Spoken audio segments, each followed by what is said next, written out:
The Cinematic Shuffle has shuffled once again. If you were around last week, you would have seen me give off my 3 hints for what this film was going to be. Those hints were a detective, an android, and a foot. A lot of you made quite a few guesses like iRobot, and I guess you connected a foot with running, and so you thought maybe it was Blade Runner or something, but no, that's not right. At the last second, 3D Jake got it right with Inspector Gadget. Now, if you recall, a big part of the plot actually revolves around a robotic foot.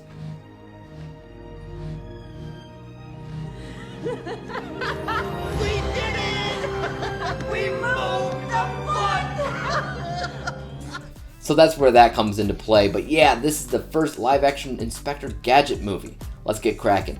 Inspector Gadget is the first live-action retelling of the famous bumbling Inspector Gadget. As a security guard, he nearly died in an explosion, but his body was pieced back together bit by bit, and he's now more machine than man. But thanks to a couple of genius scientists, he has a bunch of tools at his disposal that he can use. But there's a few kinks that he has to work out first. Before going on with my review, make sure that you head over to my Twitter handle at IAMDWG, which is where I usually give off my 3 hints to what the next Cinematic Shuffle movie is going to be. And I also try to do the same thing as a YouTube short, so make sure that you stick around for those 2 things. Now, onto my review for Inspector Gadget. For a long time, this was a big part of my childhood, so please forgive my trip down nostalgia lane for a second because I love this movie.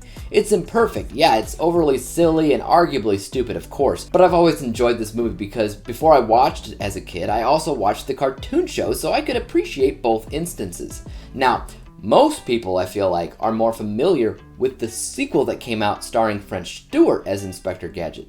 More people probably know about that and have seen that one because it was the one that they played on repeat on cable television. It was also the one that you could watch on streaming platforms, while this quietly disappeared in the background for the longest time.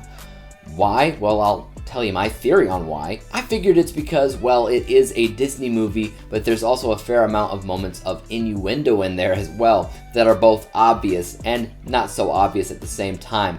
That's actually why I prefer it over the sequel. I actually love it when kids' movies can have those moments of innuendo because that's where the entertainment level is for parents watching the movie with their kids. Now, I don't know if you're a parent back home, but watching something really stupid and childish sucks for 90 to 120 minutes or so. But those moments of innuendo can make the whole thing worth it. And also, it's what allows the kids to appreciate the movie more and more as they grow up. The sequel was all just a kids movie through and through, and it was more of a direct adaptation of the cartoon than anything, complete with the fact that you never see Claw's face, you just see his arm, you hear his voice.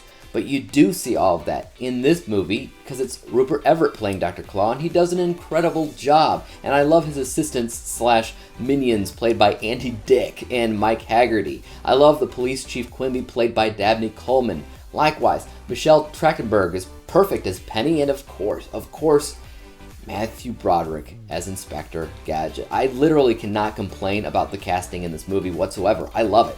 The real negatives of the film really just come down to the time period in which it was released. So this is much more of an origin story for Inspector Gadget. So there's not a ton of things for him to, inspect. There is a murder mystery going on, I suppose, but you already know it was Dr. Claw that did it. So as an audience member, you don't really care how he gets to figure out the finer details, at least not as much. And also, as a kid's movie, the actual legitimate threat that Dr. Claw imposes, it's barely anything. It's a blink and you'll miss it type of thing. But if you are paying attention, you'll know that he wants to create a gadget army of yes men, robots that will do his bidding and help him rule the world, essentially.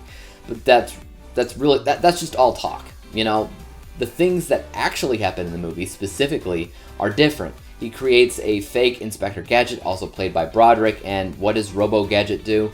He basically just goes around town playing pranks on people, basically just being a jerk, being a bully. Like, he walks around town with extendo legs like he's Godzilla, but he's not actually causing that many problems or damages or anything. He sets a couple of stuff on fire, I guess, but nothing that you can't replace. So it's definitely much more about making kids laugh than it is about feeling a real sense of danger. Also, there are some issues with the CGI at times, but because it is based off of a cartoon, you don't really care all that much, and mostly you find it to be something that you can forgive.